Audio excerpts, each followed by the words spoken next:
성서로 돌아가자. 첫 번째 시간입니다. 그리스도의 교회, 곧 기독교에 대해서 묻는다면 오직 주님만이 확실한 대답을 하실 수 있습니다. 따라서 우리는 신약 성서 속에서만 참다운 교회의 시작, 교회의 이념, 명칭, 조직, 구원론, 예배론 등에 대해서 답변을 얻을 수가 있고, 그 속에 없는 것은 주님의 말씀이 아니라 인간의 소리입니다. 그러므로 성경 이외의 이야기는 사실상 신빙성이 없는 것입니다. 자, 우선 교회에 대해서 우리가 생각을 해 보겠습니다. 교회란 무엇이냐?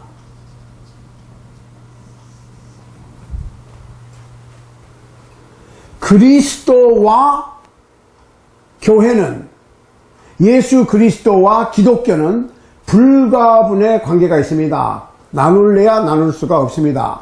자, 예수 그리스도께서는 교회를 자신의 생명보다 더 사랑하셨습니다.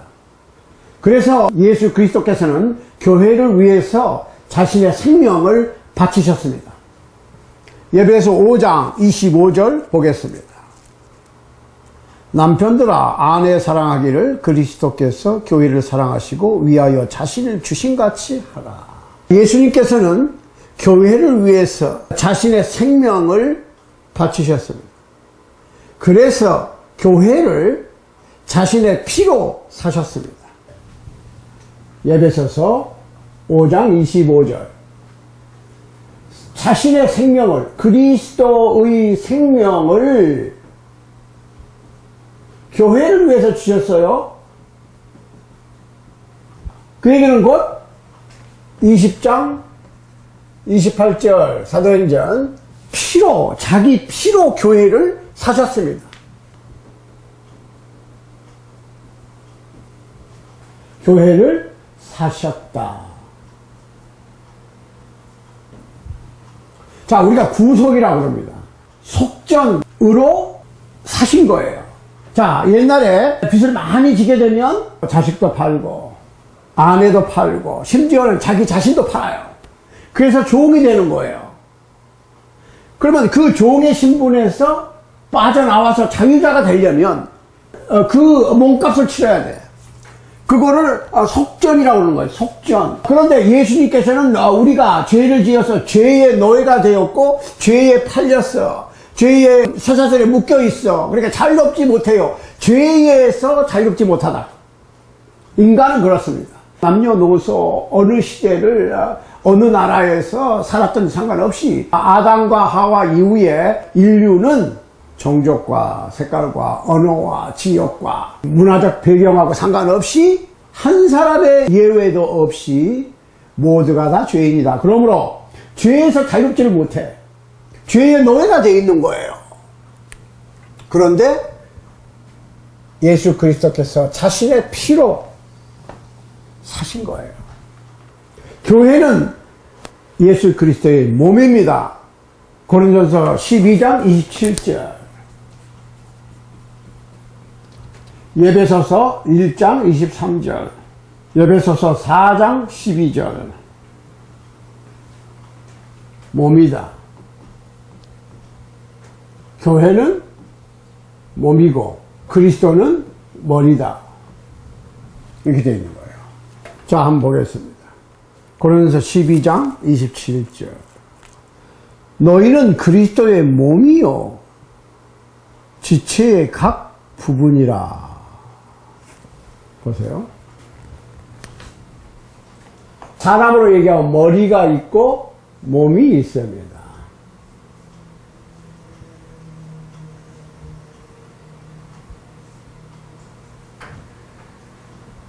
이 머리는 예수 그리스도, 몸은 교회, 그리고 성도들은 각 몸의 지체다. 지체. 손가락, 발가락, 뭐 여러 지체가 있지요. 하다못해 눈썹, 속눈썹. 우리는 뭐 큰 거, 뭐 얼굴, 코, 눈이 잘생겼느니, 뭐 코가 잘생겼느니, 귀가 잘생겼느니, 뭐 앵두 같은 입술, 몸짱이니, 뭐 식스팩이 어쩌고 하지요. 그렇지만 작은 거, 어쩌면 작은 게 더 중요할 수도 있다. 어떤 사람은 속눈썹이 다 빠졌다. 생각 한번 해보시라고. 아침에 자고 일어나면 눈 떼려고 그러면 물을 갖다 묻히고 뭐 별걸 다 해야 되겠죠. 생각 한번 해보시라고. 콧구멍에도 코털이 있어요. 그런데 그 코털이 없다고 생각해 보세요. 호흡기 기관에 아주 막대한 지장을 줄 수가 있어요. 생각 한번 해보시라고. 귀 속에 솜털이 없다. 먼지가 여과 없이 들어간다. 하다못해 이 귓바퀴, 귀가 없다고 생각해봐요. 귀가 딱 없다. 그러면 이게 그 소리를 캐치해 주는 거거든요, 이게. 귓바퀴가. 그래서 들리게 하는 거예요. 들으려면 굉장히 어려워. 뭐라고? 이렇게. 귀를 이렇게 막고. 지금 귀가 있어도 잘 안 들리면 이렇게 하고 뭐라고? 이러는데. 만약에 이게 없다면, 구멍만 빵 뚫렸다면, 알아듣기가 굉장히 어렵단 말이에요. 그래서, 모든 지체가, 뭐 꼭 보이는 것만 중요한 것이 아니라 아주 큰 부분만 중요한 것이 아니라 작은 부분일수록 작은 부분도 큰 부분 못지않게 중요하다는 거죠. 이게 그리스도와 교회의 관계예요. 에베소 1장 23절. 교회는 그의 몸이니 만물 안에서 만물을 충만케 하시는 자의 충만이니라. 에베소 4장 12절. 이는 성도를 온전케 하며 봉사의 일을 하게 하며 그리스도의 몸을 세우려 하심이니라. 자, 몸을 세운다. 빌드업 하는 거예요. 이게 지금 직분자들에 대해서 얘기한 거예요. 4장 11절에 보면 그가 혹은 사도로 혹은 선지자로 혹은 복음 전하는 자로 혹은 목사와 교사를 주셨으니. 그래서 교회의 직분을 얘기하는 거예요. 이 목적이 뭐냐? 그리스도의 몸된 교회를 세우기 위해서 그런 직분이 주어지는 거예요. 그러니까 이런 직분들은 나중에 직분에 대해서 또 자세하게 얘기합니다. 그렇지만 이 직분은 주어지는 목적이 뭐냐? 봉사의 일을 하는 거야. 12절 보세요. 이는 성도를 온전케 하며 봉사의 일을 하게 하며 주님의 몸된 교회를 세운다고 빌드업 하기 위해서 주어지는 것이지 큰 감투나 높은 자리가 아니란 말이에요. 자, 교회와 그리스도의 관계에 대해서 지금 우리가 생각하는 거예요. 어떤 관계를 가지고 있느냐? 교회와 그리스도의 관계가 무엇이냐 그거예요. 자, 그 다음에 교회는 그리스도의 신부다 이랬습니다. 신부. 계시록 21장 한번 보세요. 계시록 21장 2절. 내가 봄에 거룩한 성 새 예루살렘이 하나님께로부터 하늘에서 내려오니 그 예비한 것이 신부가 남편을 위하여 단장한 것 같더라. 신부. 사도 바울은 교회를 정결한 처녀로 그리스도께 중매하는 것이다 그랬어요. 그러니까 교회라고 하는 것은 그리스도의 신부다. 아까 남편이 아내의 머리 된 것 같이 예수 그리스도는 신랑, 교회는 신부 이렇게 되는 거예요. 예수 그리스도는 구세주라고, Savior. 자기 피로 교회를 사셨어. 또 사도 바울의 얘기대로 그리스도께서는 자기의 생명을 교회를 위해서 바치셨어. 그러니까 아내와 남편, 교회와 그리스도의 관계를 설명하면서 지금 이렇게 밀접한 관계, 뗄래야 뗄 수 없는, 머리는 그리스도, 몸은 교회, 신랑 되시고 교회는 신부가 된다. 한 신랑에 한 신부, 한 머리에 한 몸, 한 주님의 한 교회 이렇게 되는 거예요. 자, 그런데 아주 여기서 중요한 사실이 있어요. 에베소 5장 23절 한번 보세요. 이는 남편이 아내의 머리됨이 그리스도께서 교회의 머리된 것 같으니 그가 친히 몸의 구주시니라. He is the Savior of the body. 그랬습니다. 자, 몸의 구세주라. 이런. 그런데 문제는 한 주님의 한 교회여야 되고, 그 몸의 머리이신 그리스도는 자신의 몸된 그 교회의 구세주라고. 그러니까 우리가 그 교회가 돼야 돼. 그 교회. 주님의 몸된 교회를 찾아서 주님의 몸된 교회를 섬기고, 그리스도의 몸된 교회를 우리가 이루고, 그리스도의 몸된 교회로서 그 머리 되시는 예수 그리스도의 명령에 절대 순종해야지. 일부 종사를 해야지. 한 신부가 한 신랑을 섬기는 것 같이, 한 아내가 한 남편을 섬기는 것 같이. 그러니까 신랑의 말씀을 따르지 않는 신부, 머리를 따르지 않는 몸, 그 주님을 따르지 않는 교회는 문제가 심각해지는 거야. 왜? 예수 그리스도는 그 교회의 그 머리로서 그 몸 대신 그 교회의 구주라고. 구주. Savior. 구세주가 뭐 이상 아무나 무조건 그냥 불문곡직하고 누구나 다 구해주는 것이 아니고, 그 몸된 그 교회의 구주라고. 에베소 5장 23절. 이거 우리가 심각하게 생각을 해봐야 됩니다. 자, 교회는 주님의 성전이야. 그는 교회 속에 사십니다. 에베소 2장 19절. 이러므로 이제부터 너희가 외인도 아니요 손도 아니요 오직 성도들과 동일한 시민이요 하나님의 권속이라. 너희는 사도들과 선지자들의 터 위에 세우심을 입은 자라. 그리스도 예수께서 친히 모퉁이 돌이 되셨느니라. 그의 안에서 건물마다 서로 연결하여 주 안에서 성전이 되어가고, 너희도 성령 안에서 하나님의 거하실 처소가 되기 위하여 예수 안에서 함께 지어져 가느니라. 성전, 교회가 성전이라. 하나님께서 거하시는 하나님의 성전, 이 교회라. 교회는 건물이 아니에요. 그리스도인들이 교회라.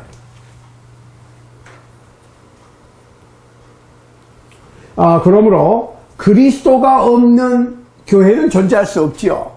머리 없는 몸이 존재할 수 없듯이. 그렇지만 몸 없는 머리도 생각할 수 없습니다. 그러니까 그리스도는 머리로서, 크리스천들의 모임인 교회는 예수 그리스도의 몸으로서 불가분의 관계가 있는 거야. 여러분 생각을 해보세요. 머리 없는 몸들이 돌아다닌다고 생각해봐. 오늘날의 교회들의 머리가 누굽니까? 상황을 해보세요. 머리 없는 몸, 아니면 다른 머리를 올려놓은 몸들의 걸어다니는 모습을 상상해 보시라고. 머리가 없거나 그 머리가 아닌 다른 머리를 올려놓고 걸어다니는 몸을 생각해 보시라고. 얼마나 보기 끔찍하고 어울리지 않고 밸런스가 안 맞고 꼴불견이겠어요. 교회를 이루는 그리스도인들은 택하신 족속입니다. 자, 그리스도인들이 교회다. 그리스도인들이 교회다. 택하신 족속이다. 택하신 족속. 베드로전서 2장 9절. 한번 보세요. 베드로전서 2장 9절. 오직 너희는 택하신 족속이요. 택하신 족속. A chosen generation. 그랬어요. 택하신 족속이야.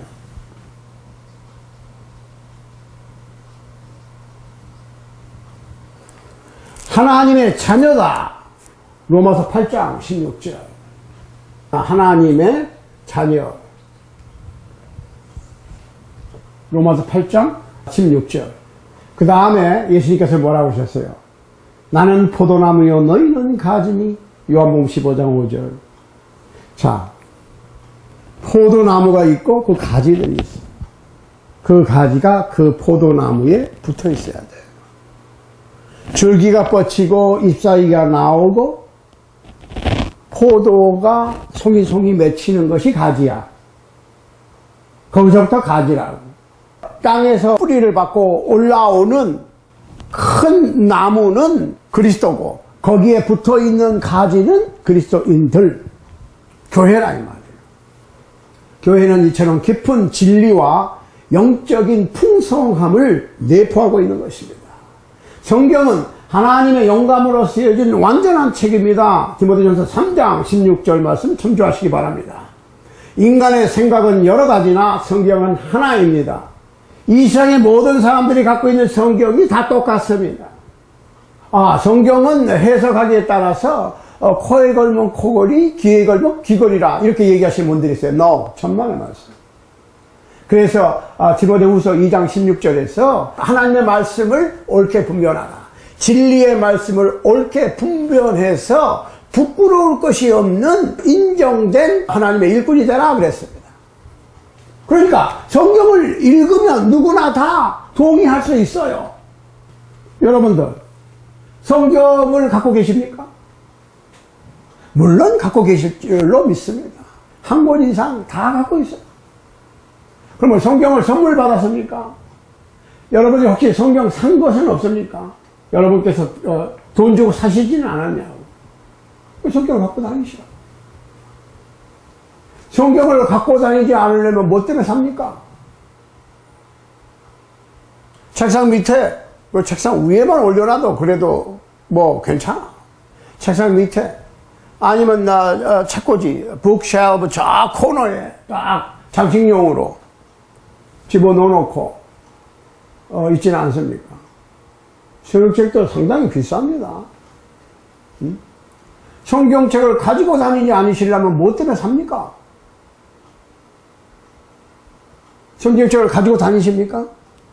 그러면 읽지 않으려면 뭐하러 성경책을 갖고 다닙니까? 그럼 성경 읽습니다. 그래요? 그러면 그 성경 말씀을 매일매일의 순간순간의 삶의 현장에서 적용하지 않으려면 왜 읽습니까? 하나님의 말씀을 실천하지 않으려면 성경을 왜 읽고 성경을 왜 공부하고 무슨 설교를 듣는 것입니까? 십자가 붙은 건물은 점점 늘어나고 신도수는 뭐 지역에 따라서 늘기도 하고 줄기도 하고 그래. 그렇지만 전체적으로 봤을 때 뭐 구교니 신교니 뭐 따질 것 없이 로마 가톨릭이니 그리스 가톨릭이니 알메니아 가톨릭이니 러시아 가톨릭이니 개신교의 각 교파들 그들을 다 합쳐서 예수님을 그리스도로 하나님의 독생자로 구세주로 메시아로 인정하는 사람들을 통 털어서 얘기입니다. 점점 느는데 왜 사회는 점점 더 흉악해지고 이 사회는 점점 더 어두움을 향해서 치닫는 것 같은 그런 상황에 되어가고 있습니까? 인간의 생각은 여러 가지입니다. 얼굴이 각각 다르듯이 한날 한시에 태어난 쌍둥이라도 얼굴이 달라요. 어디가 달라도 달라요. 똑같을 수는 없어요. 자, 아무리 좋고 아무리 획기적인 것이라도 인간의 생각이 기독교 신앙의 기준이 될 수는 없습니다. 오늘 우리는 이걸 분명히 해야 돼요. 고린도전서 1장 25절 보겠습니다. 하나님의 미래라는 것이 사람보다 지혜 있고 하나님의 약한 것이 사람보다 강하니라. 인간의 생각이 기독교 신앙의 기준이 될 수는 없습니다. 나는 이렇게 생각합니다. 나는 이렇게 믿습니다. 이거는 올바른 신앙이 아니거든요. 인간의 생각이 각각 다르기 때문에 오늘날 그토록 많은 교파들이 있는 것입니다. 예수 그리스도께서는 자신의 가르치신 외에 다른 가르침, 즉 인간의 전통을 엄히 경계하셨습니다. 마태복음 15장 7절 보겠습니다. 외식하는 자들아, 이사야가 너희에게 대하여 잘 예언하였도다. 일렀으되 이 백성이 입술로는 나를 존경하되 마음은 내게서 멀도다. 사람의 계명으로 교훈을 삼아 가르치니 나를 헛되이 경배하는도다 하였느니라 하시고 그랬습니다. 자, 다른 교훈을 가르치지 말라. 왜 예수님께서는 인간적인 전통, 인간의 가르침을, 인간적인 교리를 엄히 경계하셨느냐? 왜냐하면 인간의 생각이 하나님의 말씀을 망치기 때문입니다. 사도 바울은 디모데에게 엄히 명령했습니다. 다른 교훈을 가르치지 말라. 디모데전서 1장 3절. 내가 마케도니아로 갈 때에 너를 권하여 에베소에 머물러 한 것은 어떤 사람들을 명하여 다른 교훈을 가르치지 말며 신화와 끝없는 족보에 창념치 말게 하려 함이라. 이런 것은 믿음 안에 있는 하나님의 경륜을 이름보다 도리어 변론을 내는 것이라. 다른 교훈을 가르치지 말 것. 그 다음에 신화와 꾸며낸 얘기와 그러죠. 아주 멋있게 우리는 기독교를 설명하기 위해서 뭘 만들어. 어떤 얘기를 만든다고. 심지어는 거짓말도 해요. 왜? 많은 사람들이 믿게 하기 위해서. No. 우리는 믿지 않는 사람들을 믿게 하기 위해서 꾸며낸 얘기를 할 필요가 없어. 그렇게 하는 것은 잘못된 거예요. 그 다음에 끝없는 족보에 청렴치 말게 하려 함이라 그랬어요. 족보 타령에 우리 몇 대의 조상은 어떻고 우리 조상은 어떻고 나는 신학자 누구누구 나는 뭐 종교계획자 누구누구를 정통으로 이어받은 그분의 수제자 격이다. 물론 대를 이어서 하나님을 잘 섬기는 집안이다. 좋습니다. 그렇지만 부모님이 독실한 신자라고 해서 자식은 자동적으로 신자가 되는 게 아니야. 물론 영향은 받아요. 그렇지만 그 자식들 한 사람이 개인적으로 복음에 순종해야 돼. 개인적으로 주님과 만나야 돼. 그래서 제가 말씀드렸죠. 하나님에게는 손자도 없고 손녀도 없다. 하나님에게는 사위도 없고 며느리도 없다. 하나님에게는 오직 자식들 뿐이다. 아버지의 영혼이 하나님께 속한 것과 같이 그 아들의 영혼도 하나님께 속하고 손자, 손녀, 며느리, 사위도 한 사람씩 그 어느 누구에게 속하지 아니하고 직접 하나님께 속했다. 그 얘기예요. 그러니까 내 조상이 아주 흉악한 흉악범 중에 한 사람이었다. 나하고 상관없는 거예요. 상관없다는 얘기는 잘못된 것이 나에게 그 죄가 물려지지 않는다는 얘기야. 그러면 내 조상 중에 내 할아버지가 혹은 내 아버지가 아주 훌륭한 크리스찬이었다. 그럼 내가 아무것도 안 하는데 자동적으로 그 훌륭한 믿음이 내게 전해진다고? 내가 배우고 내가 따르고 내가 결정해야 돼. 물론 부모님들이 좋은 크리스찬인 거하고 아주 흉악범인 거하고는 차이가 있지요. 영향받는 게 틀려. 그렇지만 내가 개인적으로 나의 신앙을 그러니까 하나님의 말씀을 씨앗이니까 내 부모님들이 그 마음에 뿌렸던 씨앗 하나님의 말씀을 나도 내 마음속에 내 개인적으로 하나님의 말씀 곧 복음의 씨앗을 뿌려야 돼. 내 농사 내가 짓는 거예요. 부모님 농사 부모님들이 짓는 거야. 부부간에도 마찬가지예요. 남편의 신앙의 농사는 남편이 알아서 지어야 되고 아내의 신앙의 농사는 아내가 알아서 지어야 돼. 물론 서로 도움을 줄 수 있어요. 격려하고 가르쳐주고 서로 도움을 받을 수도 있어. 그렇지만 내 마음에 내 신앙의 농사 내가 지어야 되고 네 마음에 네 신앙의 농사 네가 져야 돼. 자, 우리 그 시골에서 그 농번기 때는 서로 일을 해줘. 품앗이라고 그러죠. 서로 일을 가서 도와줘. 그렇지만 내 농사의 소출은 내 거고 네 농사의 소출은 네 것이지 네 거 내 거 내 거 네 거가 아니란 말이에요. 밭은 달라. 도와줄 수는 있지만 신앙의 농사를 그리스도인은 자기 밭에 농사를 짓고 저 그리스도인은 저 자기 밭에 농사를 짓는 것이야. 서로 도와줄 수는 있어요. 그렇지만 자기 농사는 자기가 짓는 것이고 자기 밭의 소출은 자기 거야. 그러므로 인간적인 생각으로 성경을 뜯어 맞추려고 한다면 자연히 인간적인 생각이 그 속에 들어가게 되고 그 속에서 성서에서 벗어난 명칭이 나오고 새로운 다른 신조가 나오고 교회의 조직이 나오고 다른 구원론이 나오고 다른 예배 방식이 나오게 되는 것입니다. 그런데 더욱 놀라운 것은 이러한 교회 스스로가 자신들의 교리, 전통, 이 성서와 동일하다라고 믿고 또 다른 사람을 가르치고 배우고 실천한다고 하는 사실입니다.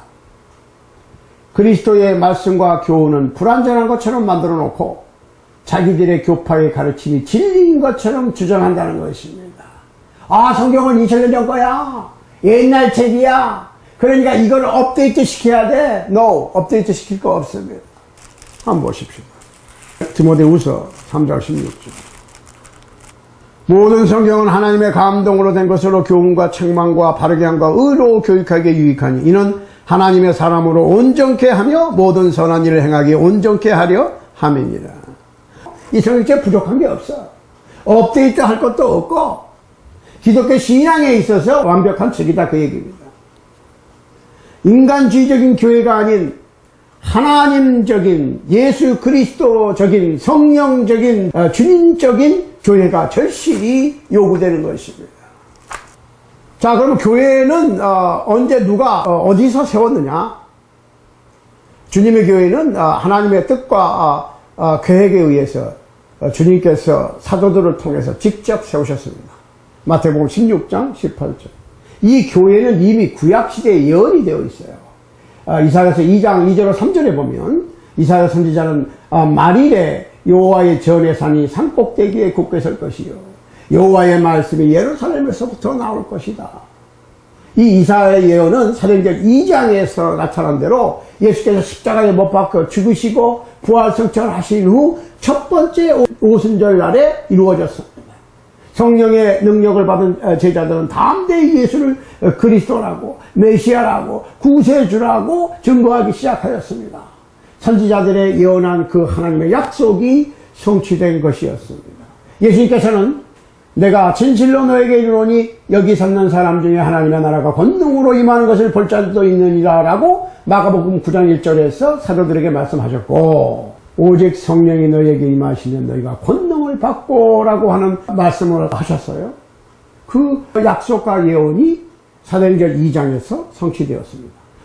사도행전 2장 1절로 4절 말씀을 꼭 참조하시기 바랍니다. 드디어 성령께서 능력으로 오순절 날에 예수께서 승천하신 후 예루살렘에 임하셨습니다. 이것이 주님께서 약속하신 대로 하나님의 나라가 능력으로 임한 것이요. 이 하나님의 나라는 교회고 때는 주후 서기 33년 오순절 날이고 장소는 예루살렘입니다. 교회의 시작은 예루살렘에서 시작돼요. 로마 바티칸도 아니고 한국의 뭐 한월산이나 삼각산이 아니고 용문산이 아니고 미국의 솔렉시티가 아니고 예루살렘. 이 오순절의 역사야말로 교회의 시작. 사도행전 2장 41절, 사도행전 8장 1절 말씀을 꼭 참조하시기 바랍니다. 즉 예수 그리스도의 보혈을 통한 인간 구원을 위한 장엄한 제2창조의 처음이 된 것입니다. 이게 교회 역사예요. 세 번째로 교회의 명칭을 우리가 생각해 봐야 됩니다. 명칭 중요해요. 이름이 중요하다고. 왜냐하면 명칭은 단순히 이름만을 말하는 것이 아니고 명칭을 가진 대상 전체를 나타내기 때문에 그렇습니다. 명칭은 그 소유를 나타냅니다. 교회는 그리스도의 피로 산 그리스도의 소유고 그리스도의 교회입니다. 신약 성경에서는 교회를 나의 교회 이렇게 불렀어요. 나의 교회. 사도행전 16장 18절. 그 다음에 주님의 교회. 사도행전 20장 28절. 그 다음에 아들의 나라. 골로새 1장 13절. 그 다음에 하나님의 교회. 고린도전서 1장 2절. 그 다음에 하나님의 성전. 고린도전서 3장 6절. 그리고 그리스도의 교회들. 로마서 16장 16절 곧 기독교회들 등으로 부르고 있습니다. 교회는 우주적인 교회와 개교회 이렇게 두 가지로 분류할 수가 있습니다. 이 중에서 그리스도의 교회, 기독교회라고 하는 명칭은 개체교회와 교회의 주인이신, 머리이신 그리스도의 우주적 구원의 계획 전체를 잘 나타내고 있는 이름입니다. 주님 중심으로 그리고 성경 중심으로 하겠다는 각오와 노력을 출발점부터 저버릴 때 어떻게 더 큰 것을 얻을 수 있으며 지킬 수가 있겠습니까? 교회 이름도 성서적으로 짓지 않았어. 적은 일에 충성하였으며 많은 것으로 너에게 맡기리니 마태복음 25장 21절 그리고 23절 하셨는데 주님의 소유와 교회의 주인, 머리의 상징인 교회의 명칭이 어찌 적은 사소한 일이겠습니까?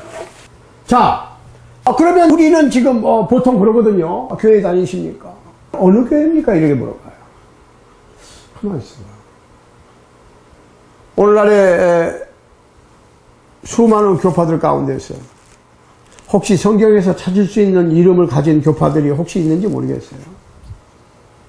사도행전 11장 26절에서 처음으로 예수 그리스도의 제자들을 그리스도인이라고 불렀습니다. 자, 그때까지는 제자들이에요. 그리스도의 제자들. 그리스도를 따르니까 그리스도의 제자들이라고 그랬겠죠? 자, 그런데 안디옥에서 사도행전 11장 26절 안디옥에서 처음으로 제자들을 그리스도인이라고 불렀습니다. 그리스도인은 그리스도의 사람이고 그리스도의 교회의 교인임을 말하는 것입니다.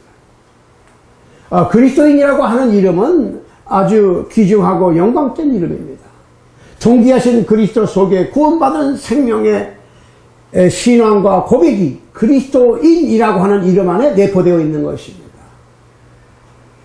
우리가 더욱더 귀중한 의미는 그리스도인이라고 하는 거니까 그리스도인이라고 하는 이름 안에 신앙 고백이 들어가 있는 거예요. 나는 그리스도의 사람입니다. 나는 완전히 그리스도에게만 속했습니다. 라고 하는 소속관념이 거기에 들어가는 거야. 사람들이 소속관념이 있어야지. 크리스찬 그러면 나는 그리스도의 사람이다. 기독교인이다 이 말이야. 오직 그리스도인이 되면 교파적인 영향이나 교파적인 교훈을 떠나서 완전히 성경의 바탕을 둔 그리스도의 교회, 곧 기독교회에 속하게 되는 것입니다. 주님을 믿는 모든 사람들은 최선을 다해서 그리스도인으로 불리워지기를 원하고 그리스도인이라고 서로 불러야 됩니다. 그리고 그리스도인으로 끝까지 남아있기를 원해야 합니다. 주님의 진리를 추구하는 사람은 어떤 교파의 소속감을 버려야 됩니다. 그럼 교파는 교파일 뿐 소속관이 내가 어느 교파에 속했다? No. 교파주의 자체가 불신앙이고 배교적인 신앙이기 때문에 그렇습니다. 오직 그리스도에게만 속해 있다고 하는 그리스도인이라고 하는 이름의 그리스도인이 되기만을 원하고 그리스도인인 것만을 나타낼 때에 교회의 연합은 이룩될 수 있습니다. 자, 우리가 환원운동이라고 했어요. 환원운동. 성서로 돌아가자. 가장 중요한 것은 우리는 그냥 그리스도인이라고 불러야 돼. 그러니까 당신은 크리스찬입니까? 예, 저는 크리스찬입니다. 됐어요? 거기에 무슨 나는 뭐 로마 가톨릭이니 뭐 나는 개신교니 나는 장로교니 침례교니 감리교니 뭐 감리교에서도 또 파가 있지요. 장로교 안에서도 파가 있지요. 뭐 합동이니 연합이니 무슨 예장이니 기장이니 다 버려야 돼요. 다 버리지 않으면 안 됩니다. 우리 주님 예수 그리스도의 기도에 역행하는 거예요. 예수님께서 그러셨죠? 아버지께서 제 안에 제가 아버지 안에 있는 것 같이 저희도 다 하나가 되어 우리 안에 있게 하사 세상이 나를 아버지께서 보내신 줄을 믿게 하옵소서 라고 기도를 했어요. 십자가에 못 박히시기 직전에. 그런데 우리가 교파주의로 서로 다른 이름을 가지고 서로 분쟁하고 갈라진다면 예수 그리스도의 기도에 역행하는 거야. 반대로 가는 거라고.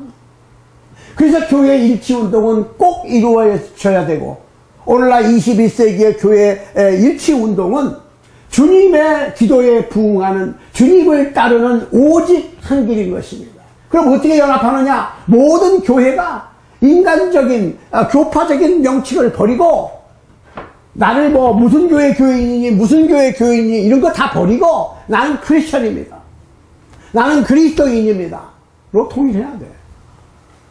간단하죠. 그래서 오늘의 주님을 믿는 모든 사람들은 최선을 다해서 자신이 그리스도인으로 불리기를 원하고, 다른 사람을 그렇게 부르고 그리스도인으로 남아있기를 원해야 되는 거예요. 오직 그리스도인, 더도 말고 덜도 말고 그리스도인이라고 하는 명칭을 모두가 다 사용한다면 교회의 연합은 자동적으로 은혜스럽게 이룩될 수 있는 것입니다.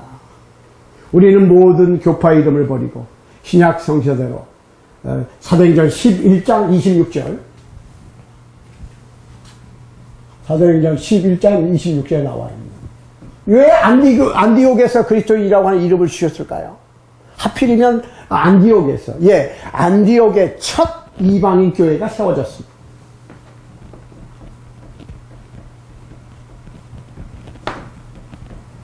안디옥. 그래서 안디옥에서 이방인 교회가 세워지고 나서 기독교인들, 모든 크리스찬들, 유대인 크리스찬, 이방인 크리스찬, 이 모두 합쳐서 그리스도인 이라고 하는 이름이 처음으로 주어진 거예요. 그런 의미가 있어요. 그러니까 이 세상의 모든 민족과 혈통과 언어와 색깔을 초월해서, 문화적 배경을 초월해서 예수 그리스도를 하나님의 아들 독생자로 구세주로, 그리고 그의 복음을 믿는 모든 사람들은 그리스도인이라고 하는 이름으로 통일해야 됩니다. 이것이 우리가 열심히 목소리를 높이고 있는 환원운동의 시작입니다. 어찌하여 그리스도의 몸이 나누어질 수 있습니까? 고린도전서 1장 13절 보겠습니다. 그리스도께서 어찌 나누었느냐? 바울이 너희를 위하여 십자가에 못 박혔으며 바울의 이름으로 너희가 세례를 받았느냐? 그리스도의 몸이, 교회가 어떻게 나눠질 수가 있습니까? 그런데 오늘날 기독교인들은 주님의 몸된 교회를 칼갈이 찢어놓은 흉측한 죄를 짓고 있으면서도 그것이 죄인 것을 깨닫지 못해. 에베소 4장 4절 보겠습니다. 몸도 하나요, 몸이 하나요. 예수 그리스도도 한 분이시요 그의 몸된 교회도 하나입니다. 사랑하는 여러분, 우리는 오직 그리스도인으로 부르고 불려지기를 바라고, 주님께서 오실 때까지 그리스도인으로 남아있는 진실한 그리스도인들이 될 수 있기를 간절히 소망합니다.